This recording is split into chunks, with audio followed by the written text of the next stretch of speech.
All right, to begin with, I want you to just watch, and then you'll participate in just a minute. As I mentioned, we are working with watercolors, so one thing that I want to make sure that I have near is some water. Now with the brush, you want to fully get that wet before you get started with painting.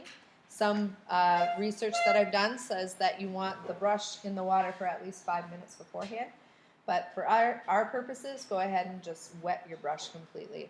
Make sure that there's no starch in your brush or anything like that. You want to get it nice and wet. And we're going to get started on the wet on wet method. Wet on wet means that I get my paper wet to begin with, and then I add my paint. So I fill this whole space up with water. Then I go into my pigment. Now, when I say pigment, I'm talking about the watercolor. And I'm really loading my brush. Loading my brush means to get a lot of paint on the bristles of my brush. And I'm going to bring it over onto my wet paper. What is happening when I do this is that it's starting to spread out because it's fluid on top of the paper. Right now, your job is to watch, so I hope that you are not working right now. Put your brushes down.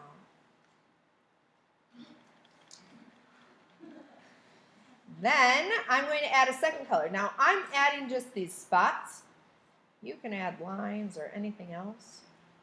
And what I really like to do with wet on wet method is I like to make sure that the colors start to interact with each other. So I'm moving it around. And if I notice that some colors are having a hard time interacting, I might add a third color. It's up to you. Maybe I'll add some purple in there too. Some colors are going to blend a lot easier than others. You can see how that whole space is getting filled up. When we are working with our second method, which is going to be dry brush, it's actually not the brush that's going to be dry, it's the paper. So I'm getting my brush nice and wet, loading it up again, loading my brush, putting the pigment on my brush, and I go directly onto the paper without it being wet. This is a much more controlled way to use your watercolors. Pretty much wherever I want this paint to go, it does.